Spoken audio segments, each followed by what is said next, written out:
Hi everybody, it's Agnes. I am with Marvin again today. We are doing a Marvin honey mustard organic chicken nugget. Hello Marvin. Chick-fil-A style. What's going on, guys? How you doing on Yes? Good. Good to see you again. We're going to talk about topic Always. topic number 2, and it was trust versus dissatisfaction. So, what do you think about that? What do I think about trust? I think trust is the number one thing that anybody manifesting has to have.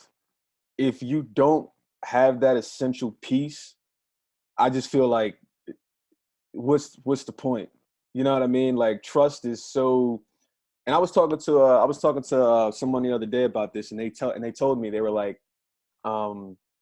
I don't believe.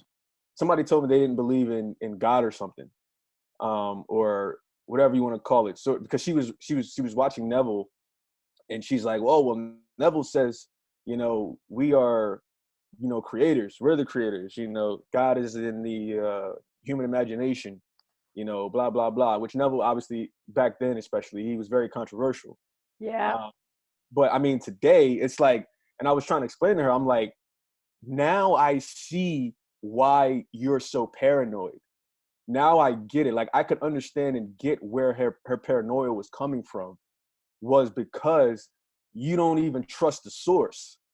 So if you don't trust the source, Yeah. like Abraham Hicks calls it, whatever you call it, and she's like, no, I do trust it. I trust my higher power. And I said to her, I said, where do you think your higher power comes from? I'm like, where do you think, like, you think there's a higher self of you that's just like, you know what I mean? I was like, where do you think that comes from? Where do you think the universe, the galaxy, you know what I mean, the ozone layer, the atmosphere, like, where do you think this stuff comes from? Yeah. And I realized after she said that, it all, like, it was like a bat hit me. I was like, boom. I was like, that's it. That's why you're struggling. Is because you don't, like you said, trust. You don't trust the source. I can understand you not trusting certain things, but when you don't trust the source of your very power, that you're already at a huge disadvantage, and you're already 100 steps behind the process. Yeah. Because trusting alone is what elevates anybody to getting what they want, basically. Yeah. And it ties in with faith. Absolutely. Whether you say faith in God, source, universe, or life, it brings you that relaxedness within your spirit. Absolutely. I agree. And so when she had told me that, because obviously we were talking about her SP. Yep. Whoever that was. And I get it now. And I get it. I feel like the more people are stronger in their faith, like you said, and trusting, those people tend to be the ones that, will get what they want, or they have themselves more under control, emotionally, and are not freaking out about, the littlest things, because they have that trust down. Like, okay, you know what? I'm going to trust that whatever I want is going to come when I want it, not when I want it to come, but it's going to come whenever the time is appointed to. The seeds have been planted. Yep. Whenever the harvest comes, it is what it is. Yeah. But I challenge people to grow in that trust, because the universe knows way more than we know, and it knows, like we talked about yesterday, it knows all of the ways. And people, I want everybody to look in every area of their life and pay attention to the things that they trust unconsciously on an everyday basis. The car that you're driving, you trust it. You don't know if that car is going to blow up or not. You know what I'm saying? The chair that you sit in, you don't know if that chair is going to fall. You know what I mean? Or if there's a screw loose. You know what I mean? There's the airplane that you're on. You know what I mean? I mean, whatever. There's a myriad of examples that we can go down the line where people naturally trust. You know what I mean? Because they can see it. It's hard. It's there. You know what I mean? Oh, I trust the chair is not going to break. Those types of things, people don't even think about it. They just go and they just sit down in the chair. They don't know if that chair is going to break. But you got to understand, on some level, that's a level of trusting. Yeah. You know what I mean? But it's unconsciously. Like, you don't even know you're doing it. Yeah. You know? So I want everybody to pay attention to that and see how unconscious they are with trusting little things like that. Yeah. And then start to pay attention in their life when it comes to their SP or whatever the case may be, whether it's money, and say, yo, why can't I trust the same way I trust, my car is going to get me to where I need to go, or I trust that my bed is going to support me, for whatever, the next year or whatever, or, just trust. Yeah. So I just think that a lot of people, they don't know how unconsciously they naturally do trust things. But then when stuff like this happens with their SP, it's like the trust just goes out the window. Yeah. But then they don't realize, oh, well, over here, I'm trusting this. Or over here, I'm trusting that. Over here, I'm trusting this. Over here, I'm trusting that. But I can't trust, that my SP is going to come back or that I'm going to manifest that large amount of money. So I think people should really pay attention to that, because trust is, to me, it's the number one thing. It's like one of the things, if not the most important thing. Yeah. So, well, that's what calms the anxiety, the fear. It just makes you much more relaxed. You have a soft, open hand for whatever you're waiting for, because you're not really waiting. You just know it's coming at the right time. Absolutely. So, yeah. What do you think you do to improve your own trust? What do I think? It's a great question.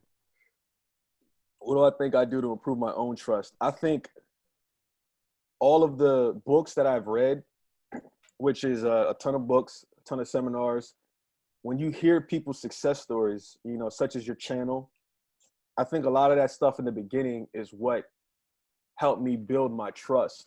And then once I got past that point, I started to realize, everything's inside of me. You know what I'm saying? And so, but in order to get to that point, you like I just said, you have to kind of get those stories. You kind of got to hear these testimonies. You know what I mean? And that's why I wanted to share mine, because people that may not have their SP after 5 years, or 1 year even, or 2 years. I wanted to show people, like, look, like it took, like mine was 5. Yeah. And yours has only been like 2 weeks and you're freaking out. I know. You know what I'm saying? Or 30 days and you're freaking out. You know what I'm saying? So I just wanted to show people. So now that I'm an example, so now that I first I listened and I learned, and that built my faith. Listening to the testimony of other people going through situations way worse than mine. Yeah. That builds your faith, and then once you have that faith, you build on that faith by practicing. And then once you practice and do the techniques, then you start to get an awareness, like, wow, it really is me. It's not some outside external, force. And once you create and once you manifest the little things, and you practice and you start to say, you know what, I can manifest the big stuff. You know what I mean? Because it takes the same amount of energy. It takes the same amount of effort to manifest something small. Yeah. But it doesn't manifest something big. Now, most people would listen to that and say, what, how is that possible? But it's the truth. You know what I mean? It takes, and I heard there was a wealthy guy. I don't remember if it was what seminar it was, what I was watching. But he goes, it takes the same amount of money to make $1 million versus making $100 million versus making $1 billion versus making, he was like, it literally takes the same amount of time. The difference is whoever is involved in the transaction. But there's people that will literally can pick up the phone and they can literally make a phone call and they can, close a $40 billion deal. Yeah. You know what I'm saying? And then there's people that can pick up the phone and close a $1 million deal, and then there's people that, and so that was kind of his point, to say, like, listen, whatever you're going through, however hard you think it's going to be, you know what I mean? It's not. Just, you gotta trust the process. Yeah. You gotta trust. And that's what this whole thing is about trust. Yeah. And like the guy I was telling you about, like a couple stories, the one guy, he was just chilling on vacation, and he had, like I told you, he got the phone call, and the guy's telling him like, yo, listen, man, we need, X amount of dollars, like $300-400 million by, next week. Like, yo, I don't know how it's going to come. I don't know what's going to happen, but he was like, it's going to get done. I know it is. And he literally hung up the phone and just went about his business on his vacation and just was chilling and partying and having fun, not knowing how this $300 million is going to come. Now, that's unfathomable. Like, how many people can really fathom that kind of money in that period of time? And not go into massive fear, anxiety. Massive fear and anxiety. You know what I mean? Most people, even myself, you know what I mean? I'm not at some level where, that kind of money, that's a big amount of money. You know what I'm saying? So, but the fact that he was so cool about it, and the fact that he said, he wasn't worried about it. He was like, it'll come. He was like, I don't know how. He was like, well, we'll get it. And so he continues with his life and his vacation. But sure enough, he gets a ring back again from the guy, and the guy's like, oh yeah, guess what? We got the money. You know what I'm saying? We got the money we needed. So again, it's trusting the universe, and it's not trying to get in the universe's way and trying to play God and trying to, like we said the other day, stop worrying about the how. Yeah. And I think that's why a lot of people don't trust, is because they worry too much about the how. And it's really simple. Just leave the how alone. Don't worry about the how. The how will happen when it's supposed to happen, or the idea will come to you when it's supposed to happen. The inspired action will come to you when you're supposed to take it. Yeah. So I mean, it's to me, it's just kind of like simplicity. It is. But I guess, I don't know if it's because I've practiced it so much, or, all the books or seminars I've read, but it's, I just think all of that stuff builds faith and helps you trust. Yeah. Over time it does. And that story of the doctor and his wife in The Law and the Promise by Neville Goddard is an amazing story of trust. Absolutely. And allowing. I think that's one of the best stories I've ever heard about trust. I'll put the link to that down below, because it's one of Neville's really most fantastic stories, in my opinion. Right. Because it really shows how they didn't jump to pick the fruit before it was ripe. Right. This was the apartment, right? It was the apartment block one. Yeah. I remember that. Yeah. It was just such an amazing story where they kept saying, yeah, we'd like to do that, but we don't have the money. Thank you very much, to the contractor that kept visiting them.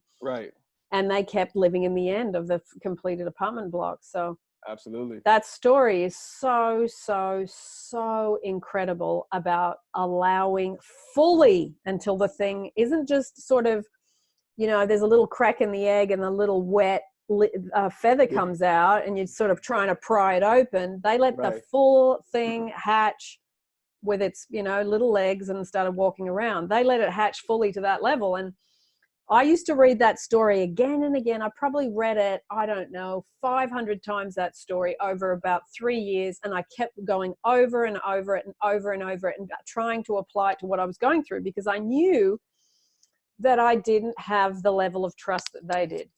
Right. But I wanted it. And I thought, well, if you're going to try and get that level of trust, you've got to learn the mechanics of what they did about the apartment block. You've got to apply it to relationships or money or your dream job or whatever. You have to do the internal work and let the outside hatch.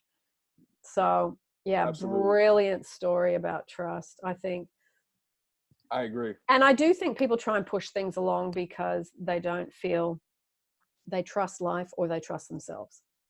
Exactly. Exactly. And they have no patience. Yeah. They have zero patience. Everyone wants to, I call this time that we're in right now, I call it the microwave generation. Yes. Everyone wants to put whatever they want in the microwave, press 30 seconds. Yeah. Let it spin, and then they want it to open and they want to be ready to eat. Yeah. It doesn't work like that with most people, because you have to be an extremely high manifester. You gotta be like those Tibetans, you know what I mean? Those monks and all that type of stuff. Like, those guys are on a whole nother level when you talk about focus and manifesting and like, I'm talking about superhuman powers. I don't want to get sidetracked, but I just want to share this quick story. It's not a sidetrack, Marvin. Side salads make the best interviews. Hey, side salads. There we go. So here you go. the guy was this was it was an interview that I watched with Kevin Trudeau, Yeah. which he's in jail now. Okay. He's in jail, and but he had an interview. He had it's like a 13-part series, 14-part series, each hour long, and it's called "Your Wish Is Your Command" or something by Kevin Trudeau. Yeah. It's on YouTube. Okay. And what happened was, this is why I'm telling you the story about, you know, people out here being on a whole nother level of like energy and frequency and being able to manifest quicker than other people, is because they study these things. They take hours. Like, I'm sure you know, when you went to India and you had your trip and stuff, like there's people that literally sit in silence all day. Yeah. And they learn and they figure out chi energy and stuff like that all day. And they become like these superhumans that can, you know, do crazy things like walk on water and, you know, just do unimaginable stuff. Yeah. And so the guy, he's with these monks, and the monk asks him, he goes to the monks because he wants to learn their martial arts style. And the monk tells him, okay, translate, tell him I want to see how he punches. I want to see if he knows how to throw a punch. And so the guy is thinking to himself, like, what? Of course I know how to throw a punch. And the guy, he was like some, you know, I guess he was a good martial artist too already. And I did this and did that. He had studied, you know, and he knew what he was doing. So he's like, of course I know how to throw a punch. He's like, no, I want to see if you really know how to throw a punch. And the guy's like, that's like elementary. That's the basics. I want to know like how to do the crazy stuff that you guys be doing. You know what I mean? And so he's like, okay, I want you to throw a punch to this candle, and I want you to put the flame out with the candle. He's like, I want you to stop an inch before you get to the candle, and I want you to blow the candle out with your fist. And so the guy does it. He goes and he goes to the candle flame, and he throws a punch, and he stops right before an inch of it. He blows it, and the candle goes out. Now, the teacher, the monk, who's obviously, you know, been doing this stuff for years, he goes, okay, now I'm gonna really show you how to throw a punch to show you how powerful I am, you know. And so the guy translates it to him, and so he knows what he says. So he goes to the candle. So the monk goes to the candle flame.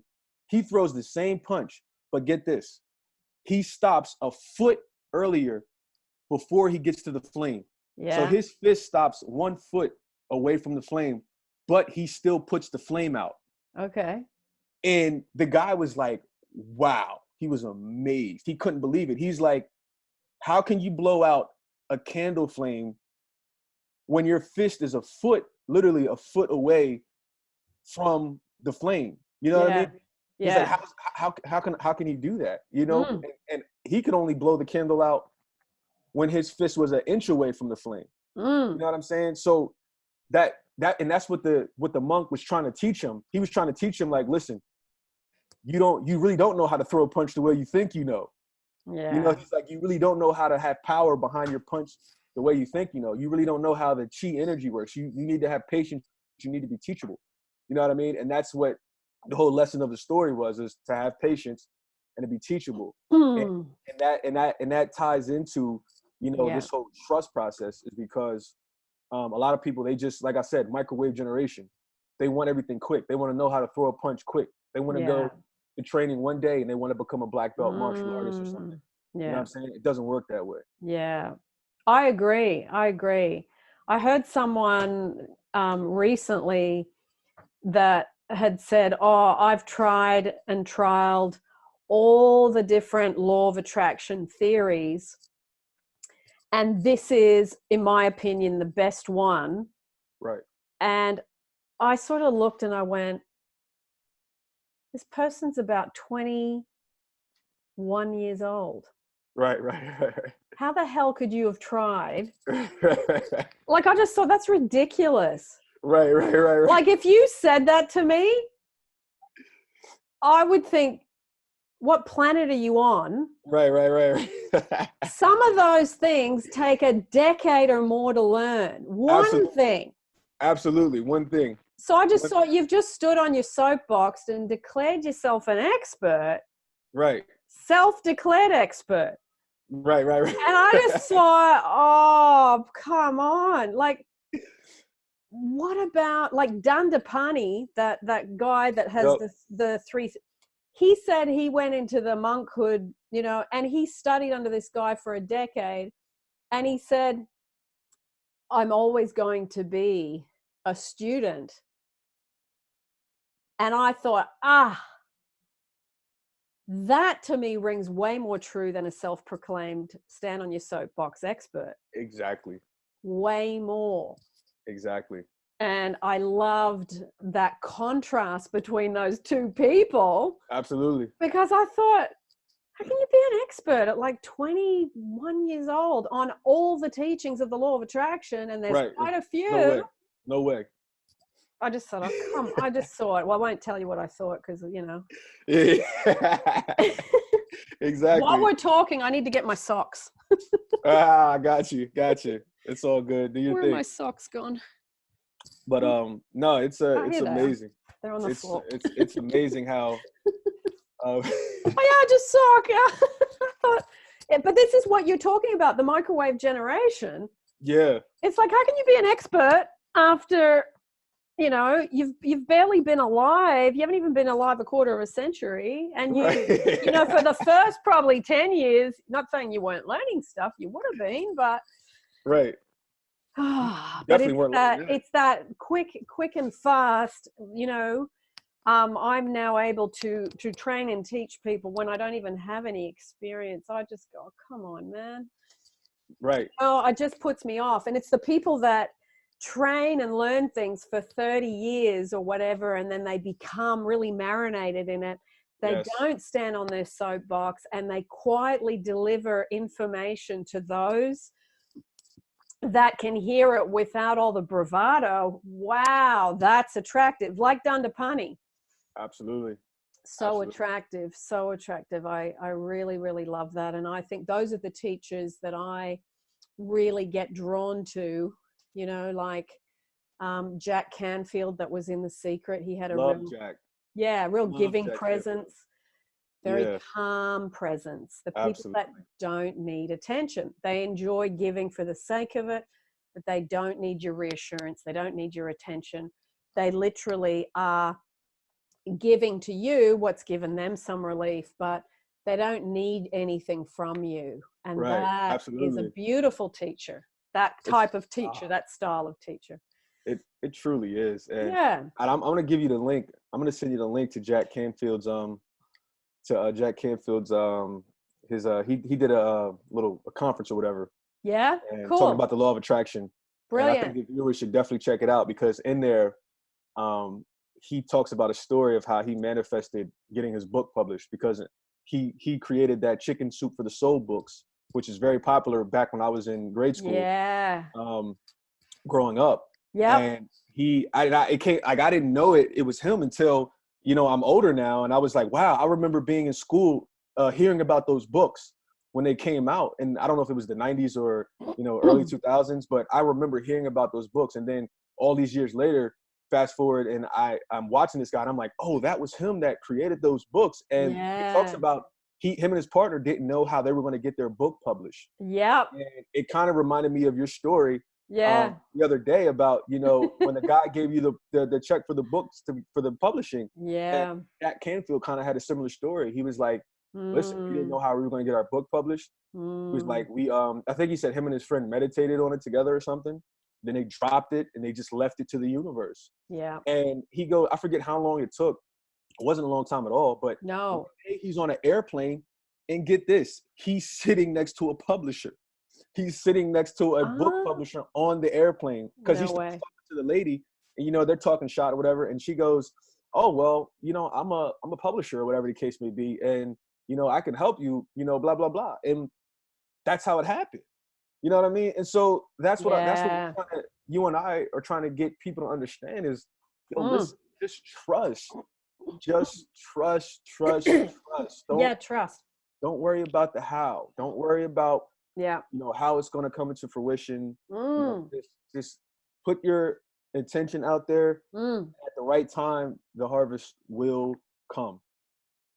It does. It has to. But again, like I said earlier, to start this off, if you don't believe, me personally, this is my belief. If you don't believe in source, or you don't believe that there's like a higher power or something like that, and you like you're whatever we're teaching, it's not going to work for you.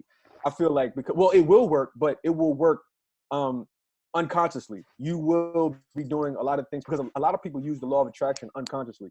You know, Yes. working on them, they don't even realize it. They think, oh, it's just life, or oh, life's rough, life's whatever. You know what I mean? They just think, and it's like, no, the laws of attraction are always constantly working, whether you realize it or not. You know, but when you realize, that's when you have to train your mind to have it work for your favor, to help work for your favor. You know what I mean? You can use it to shape things more, because I do think some people use the law of attraction without knowing. They happen to get good beliefs from their families on certain subjects. Right. If you had a mom and dad that had a great relationship, you would have been around that. You would think that's normal. So you would have good beliefs about that, or about, your dad made a lot of money in the stock market. So you just go, well, that's easy. Right. You naturally. But you become somebody who believes the stock market's easy, it's fun, and that's what I'll do too. And then off you go. So you do get a lot of unspoken stuff into your belief, soaking into your belief system by what you live. Absolutely. I agree so much. Yeah. It's a fascinating thing. I think trust is really something, it's one of those unseen things that you cultivate, because this is what I see, Marvin, especially people that are trying to manifest money, or a specific person, especially specific person or ex relationships. There's a high voltage of anxiety and fear. Yes. Now, when you are someone who trusts, those two things totally diminish. Yes. So that's the difference between a trusting person and a not trusting person, is the elevation of anxiety and fear in your life, in your body. And then that is a projection that attracts your money, attracts your specific person. So really, you're not going from no money to money, or no relationship to your relationship.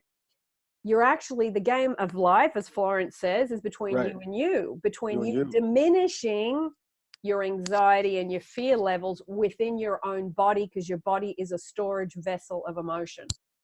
Absolutely. You just said that so beautifully. Like, what is there to add to that? Like, you can't add anything to that. That was amazing. That was so great. Actually, I'm going to add something. And this is another side salad. Okay. Today, you know how I told you I went out for lunch with my friend? I thought, I've got to show Marvin this, because you know how we love weird things. Yeah.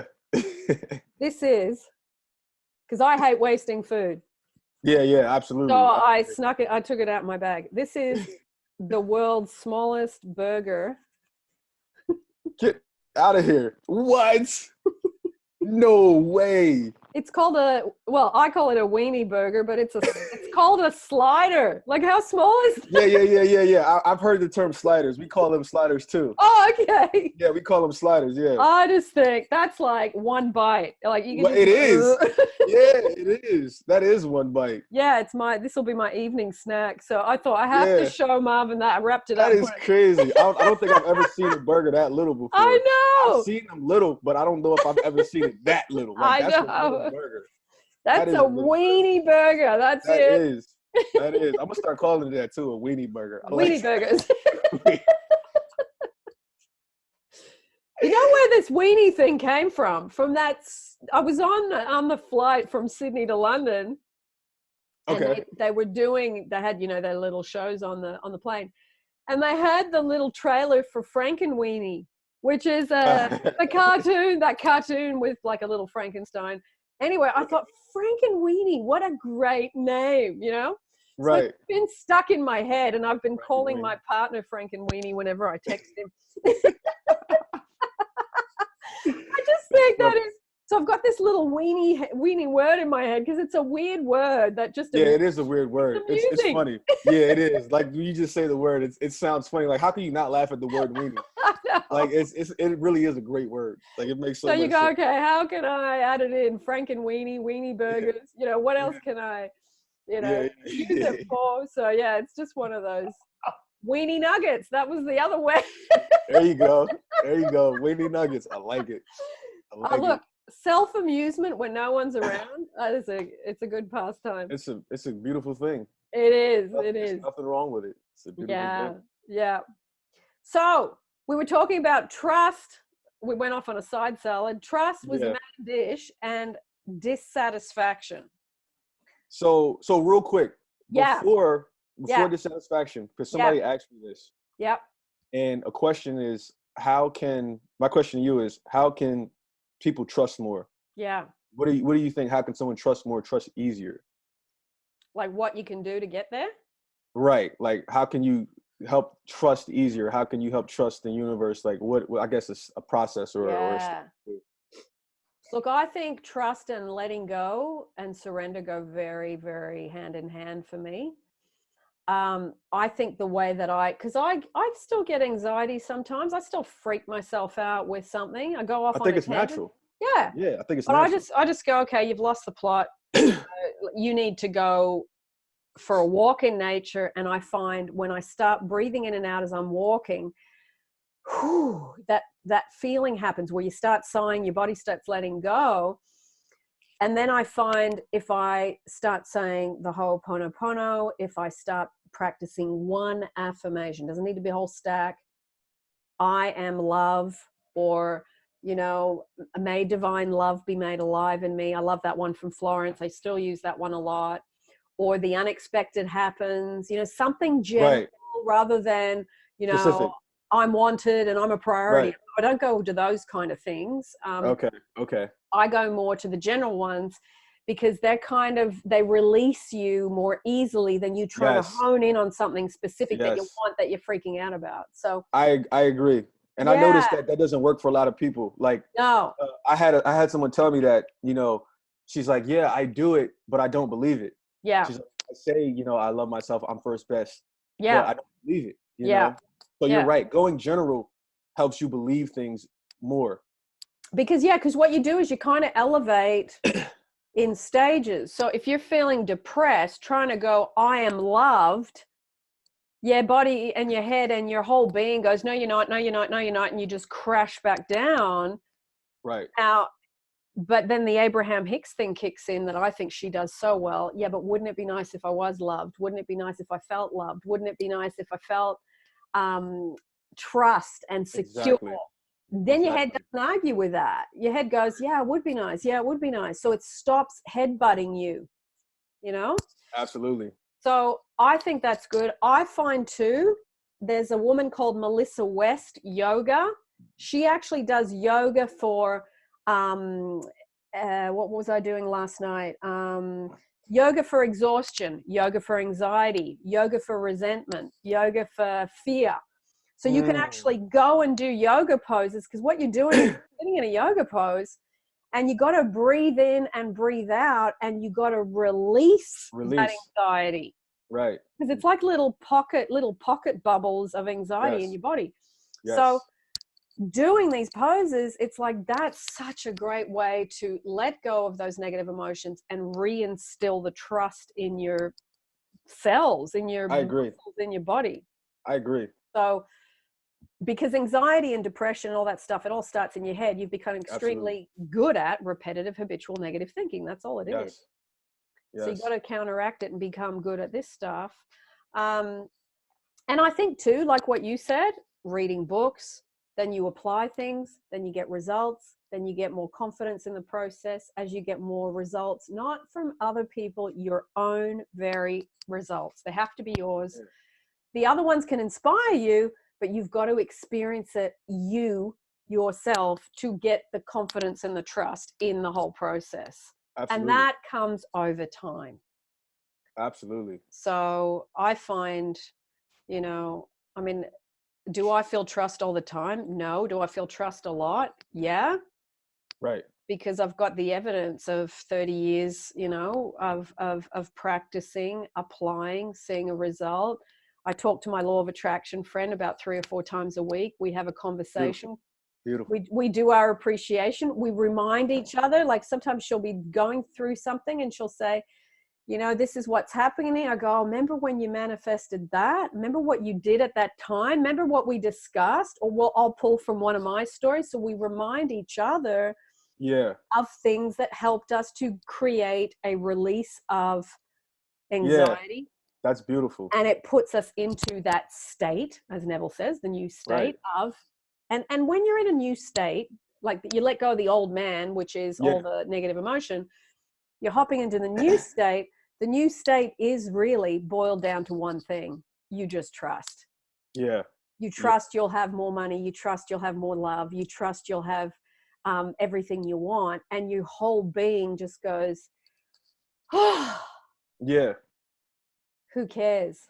Right. Right. I'm here now and I get Right. it. I've got the feeling place of it. I'm there. Right. So you hop into that more quickly. And I think the more you do it, those moments of distrust get shorter because you know where to go, what to do. And you collapse space and time, which we talked about with Joseph Murphy. Yes. You collapse the space and time between where you are, where you want to be, and those periods in between get sandwiched into shorter time frames. Absolutely. Beautifully said. And I agree. You got to renew your mind every day. Every day. Yes. Every day you got to renew your mind and get into that mindset. So yeah, you're only as good as today. Absolutely. Yeah, you're really only as good as today. You can slide back into your old ways. You know, that's why that whole thing from Alcoholics Anonymous, a day at a time. Yep. You do things in a day-tight compartment from morning to bedtime. I don't drink. And for us, from morning till bedtime, I'm going to stay away from thoughts of anxiety, thoughts of fear, thoughts of distrust, thoughts of feeling anything that brings up me feeling insecure and anxious. Absolutely. Just for today, I'm going to try and control my mind a bit better. That's my job.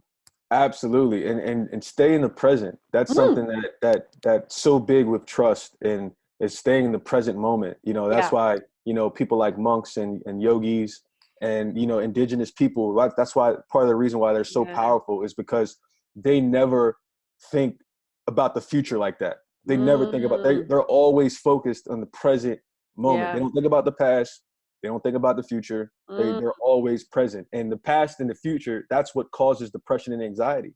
When somebody's thinking about the past, it's because that's what causes their depression. When somebody's thinking about the future, that's what causes, you know, anxiety. You know what I mean? So in order to get rid of those two things, you have to focus on staying in the present. And like you said, that's what yoga does. Yoga helps you. I used to do yoga all the time. It helps you stay in the present moment. And that's what, you know, meditating does. It helps you stay in the present moment. So don't think about what's going to happen tomorrow. Don't think about what's going to happen next week, this weekend. Like you're killing yourself. You're robbing yourself of the joy that the day can bring to you. You know what I'm saying? So it's all about trust, man. I agree. And a lot of the time you spend time in the past or in the future and you miss this moment. And like you say, with the yoga, it's such a way to ground yourself into this moment and the meditation into this moment. Yes, your mind can wander, but you bring it back, you bring it back, you bring it back, and you just keep practicing. You know, it's very weird that you just mentioned indigenous people, because I'd totally forgotten about this. I woke up this morning, and this is part of trust too. I woke up this morning and I had two words in my head: Aboriginals and gooseberries. Now, gooseberry is some kind of little fruit thing. Okay. Now, I don't know why I got that in meditation. Or not in meditation, in where I woke up with that. I was in a haze and these two things were really in the front of my mind. Wow. Anyway, I wrote it down on a piece of paper. I've stuck it on my desk. Now, funny that you brought this up. I totally would have forgotten about this. But talking about trust, now what I do is, and this happens to me fairly regularly over the years. Okay. Where some piece of a puzzle comes. I don't know what it means. Okay. But I don't abandon it. I just go, okay, I've got two little pieces here. Aboriginal gooseberry. Okay, I don't know what that means, but I've got Google. I'm going to go and put those two words into Google and I'll start having a look. But what happens is pieces of things often come to me. So what I will do now, using this one as an example, I will sit in meditation and I will say, thank you for the interesting message that came just prior to waking up this morning. Right. Can I have some more information, please? Help me decode this. And I'll sit in meditation. I'll see what comes. I may get an answer today. I may get an answer in a week. I may get an answer in 3 months. Right. But over time, I've had a lot of really interesting things unfold by getting pieces. And people often say, oh, I had this in a dream. I had that in a dream. What does it mean? someone else interpreting your dream is going to be someone else's interpretation. Right. Learn to go within. Right. Ask the question to the God within, the source, whatever word you want to use. See Right. what messages you get. You might get pictures, you might hear words, you might see things written, you might get some sort of lightning fast, you know, Right. billboard. I mean, sometimes you'll get a billboard or something comes through. So, but try and practice cultivating, decoding your own dreams. Yeah, that's powerful. It's funny you brought that up too, because I was just talking to a lady about that, and she had told me that she's got a brain fog. Oh yeah, she had told me about her husband had they had divorced for a couple years, and she had just told me that her spiritual friend or whatever, I think whatever you want to call it, had a dream or something, and something like that, and had seen the lady's stepfather who had passed away, and in the dream she got the dad says, you know, make sure you tell such and such that to not give up on, you know, her ex-husband, to not give up. And it was, she was crying. She was just like, wow, that it was so deep, you know what I mean? Yeah. That she got one of those messages she was looking for, you know, as far as like guidance. So when you talk about dreams and stuff like that, it's weird you brought that up, because I was just talking to her about that earlier today. Wow. And it's so powerful when stuff like that happens, whether somebody else tells you that or whether you have the dream yourself. But it's basically like she felt like, okay, I'm getting confirmation now that to not give up on, you know, my SP coming back. You know, that's really powerful when you bring that up, talking about dreams and stuff. Yep. So. I think there was I'll have to ask my law of attraction friend if I'm correct, but there was in a book, it was talking about the difference between visioning and visualizing. Visualizing, you call up the pictures and then you project them out through imagining, like what Neville talks about. Right. Visioning is when something comes lightning fast through your mind, and it kind of makes you go like that. Yeah. It finds you. You don't go projecting you don't it. Go. Yeah. Right. So if I can find out, I'm pretty sure it's from Florence, but I'm not 100% sure. I'll ask my law of attraction friend and then I'll report back next time we do another one of these. But it was cool. It's so interesting if you start working with that stuff, because then this is the stuff, coming back to our topic, builds your trust, and you're working on your own reassurance from within your own self, because you're talking directly to source, the God within you, whatever word you want to use, and you're not using a third party. Exactly. You're not looking outside, you're looking inside. Not looking out. You don't need a third party. You don't need there's no need for middlemen. There isn't. I agree. Whatever middleman you use, you know, and there's lots of different people wearing lots of different hats for middlemen. But you got to say, how can I develop this in my own self? And you know, my friend and I, we've decoded heaps of really interesting messages in meditation together, in dreams. We've sat and meditated together and asked questions for each other. And it's been really, like, the stories just from doing that, it's been fascinating over the years. That's something I would love to do. I've always tried to like meditate and get answers, but I just feel like I don't know if I'm doing it right, or if I'm getting the signs or whatever. But I try to, just like we're talking about, trust and know that, you know, the answer will come to me at the right time or whenever it is. You know what I mean? That's interesting. Yeah. Well, maybe we can do a Skype one day, Marvin, you and me. That would be awesome. Do a little practice run on it, because it's really fascinating. I'm sure it is. I've never done that before like that, so I'm sure it is. Yeah. It's so, just So dissatisfaction. Yeah. What exactly about dissatisfaction? The energy of dissatisfaction, I think, is one of the greatest handbrakes of any kind of manifesting. Right. Because it's saying, I don't have what I want, I'm dissatisfied. What I want's over there. The grass is greener over there. Why don't I have what I want? I'm despondent, I'm discouraged, I'm dissatisfied. So that energy goes out from you as a projection. So if you want to be loved, you have to feel loved. If you want to have more money, you have to feel wealthy. In my case, I didn't know how to feel wealthy because I'd never been wealthy. Right. I found feeling free walking on the beach was the closest, because I thought if you're wealthy, you're going to be free.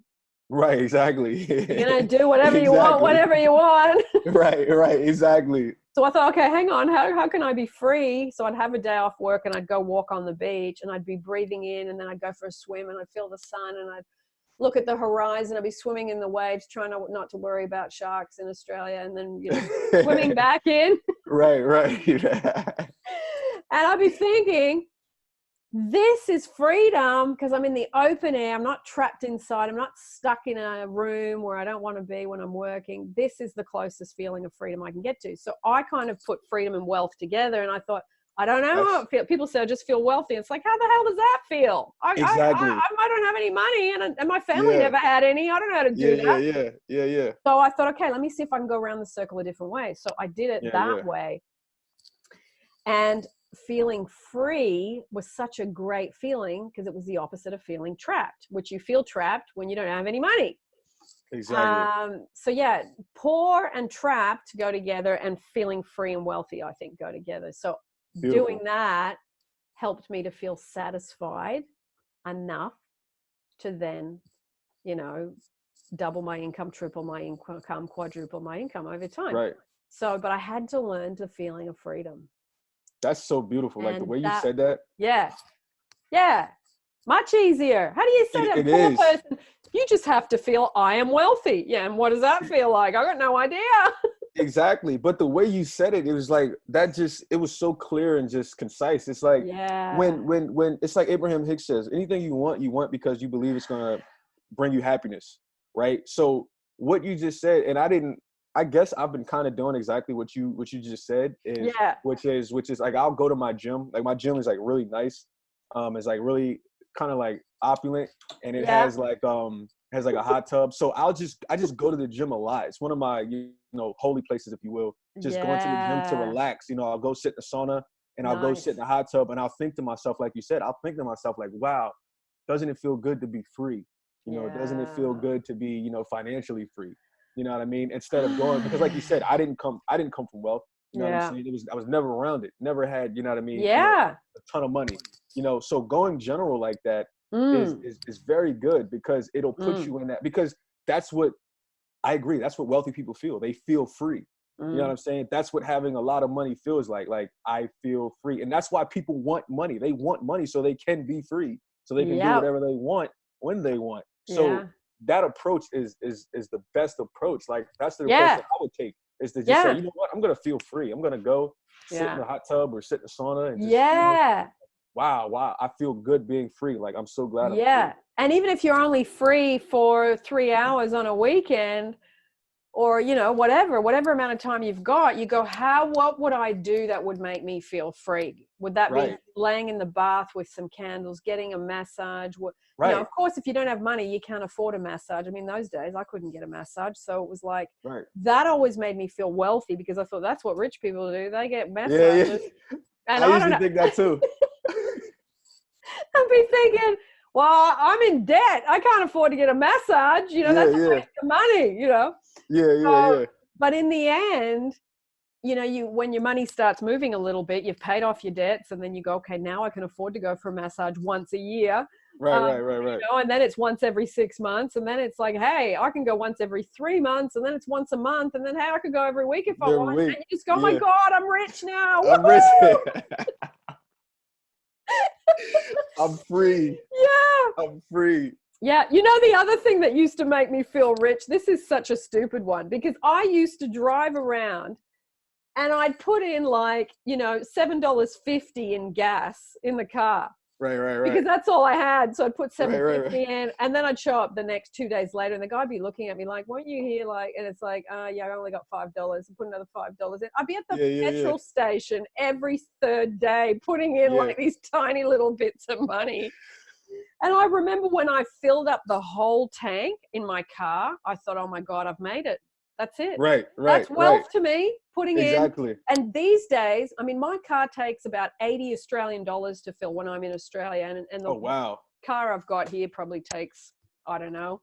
My partner fills it up, so I'm not really sure. But Yeah, I just think it's like you go, holy heck, you know, it's not, it's this big chunk of money. So that's why I've been putting like $7.50 and $10 and yeah, we've been there. I've done that too. Don't feel bad about that. I've done that several times in the past. Several times. You feel like you're always at the bloody petrol station putting in these little bits of petrol.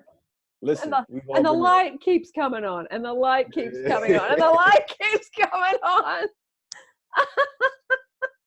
That's awesome. That's dissatisfaction, isn't it? It is. It is. But the way you worded it and it came back full circle. But that's what people got to reach for. Like, yes, the freedom. Reach for that even if it's something like the story you just talked about, even if it's, wow, I can fill my gas tank up. Like that's a step. That's a step in the right direction to feeling free. You know, it doesn't have to be right. Exactly. But I feel like a lot of people think that it has to be this big, you know, manifestation, you know, or like, it's like, no, you don't have to pull from that. Like, take baby steps, you know, feel free and happy and wealthy that you can fill up your gas tank now. Okay. Now, once you go from there, okay, now you feel good about, now I can go to a fast food place or I can go eat out every day if I want to, or every week if I want to, you know, to start building those stepping stones. And now it's like, okay, now I feel even free because now I can fill up my gas tank and I can eat out every week if I want to. Exactly. You know? And then you just keep piling up on That's right. That's right. You know, I remember there's a friend of mine that I lived with when I didn't have much money, and I was paying her $100 a week to live in her spare room. Right. And she had been extremely wealthy, and her house had burnt down. And like this house, she said this house was cursed. She said like 3 major things happened to this $4 million house. And she said, it was like the land did not want us there. Wow. But I said to her, what do you remember about being really wealthy? And she said, you know, she says, you're going to laugh. She said, I used to go to the supermarket and I'd put things in the trolley and I never looked at the price of anything. No. And she said, that to me is the one thing I remember about being wealthy. It didn't matter how much the food cost. I didn't look for the cheapest one. I didn't look for the most expensive one. I just grabbed the one I wanted. Right. And I remember thinking at the time, I've never done that because at that point I was still fairly poor. And I thought, I'm always looking at the prices of everything. Exactly. Me too. Like we all looking at the prices. Like, how much is this? Oh, I'm not getting that. That's too expensive. It's too expensive. So you're evaluating every single thing, whether it's 5-10 cents more, because at the end of buying 30 things, that's like you've saved $10, $12, $15. So, I remember thinking, wow, I don't think I've ever, and when she said that, I thought at that point, I'd never walked into a shop and never looked at the price. I'd never done that. Me neither. It wasn't even a thought that I had in my consciousness that you could buy things without looking at the price. That's like an eye opener for me. Like I just had you telling me that, it's like, wow. Like, I know. That's a great way to simple. Feel. It is. It's so simple. That's a great way to do that. And I heard the saying before a long time ago. It's like, if you have to ask how much it is, you can't afford it. Yeah. I heard that saying a long time ago. And so that's a great. Isn't it? That's so great. I'm gonna pay attention to that. I'm trying to start doing that. Like walking into places, like just grabbing it, putting it in my basket. Don't even care about how much it costs. Like, I'm rich. Or you go, hey, I'm grabbing this one because I like the packaging, or I like the ingredients, or I really like how this one's got, dried cherries in it or something. And you go, that one doesn't. So you just pick the one that you like. Like you're constantly looking and buying through inspiration and pleasure rather than financial bank account. Absolutely. And I thought, you know what? That makes sense to me, because it does. I, as a poor person, had never even known that was even a possibility. No. I mean, until she mentioned it. Right. And me either. I mean, you're telling me, I didn't even know until I just heard it from you. You know what I mean? I mean, it's so bad to the point to where, like, how we came up, it's like we would drive, 5 extra miles just to save 30 cents on gas. I know. You know what I'm saying? Like, why would, like now, but nowadays I think, like, why do people do that? Drive an extra, X amount of miles just so they could save 25 cents on gas. It's 25 cents. I know. You know what I'm saying? Like, what are you that, is it the poverty mindset? Is it that bad, that high? But that's how it is for a lot of people. They think, oh, it's worth, to go extra further to save 25 cents on gas. Or people that turn the car off when they're going down a hill to save the petrol. I mean, those things are funny because you just go, I get it. I get it. When you don't have money, you become incredibly creative at shaving a bit here, a bit here. You become resourceful. Absolutely. You do become creative. Yeah. But I just think, wow, that's amazing. That story. Yeah. God, we've talked for ages on this one. This is going to be a long one. Oh, it's honestly, these conversations go off on tangents, like they do. Little weenie burgers and all sorts of weird things. People, they're like, I don't want these videos to be long because it's dissatisfaction. You know what I mean? But that's what we're talking about, dissatisfaction. But it's just getting out of that energy. Stop. You can't be in a dissatisfaction state and manifest what you want. Exactly. It's not going to happen. If you're in that dissatisfaction state, you're going to keep manifesting, more and more of what you don't want, so you just got to get out of that state. And like we said earlier, you got to trust. Exactly. So on that note, to be continued, everybody. Thank you, Marvin. Awesome. That was awesome. Thank you. Always. You want to say bye to the people? Goodbye, people. All my weenies out there. Weenies. Bye, weenies. That's the new one now. Bye, everybody. Marvin and I will see you in another honey mustard Marvin Nugget. Absolutely. And I'm going to send you the links. I'm going to send you the links for whatever I talked about, and I'm going to send you some Florence Scovel Shin links too. There's a lady I found who fabulous who does those affirmations for her and Joseph Murphy, and I'm going to. Oh, great. Yep. So I will see you all in the next YouTube. Bye, everybody.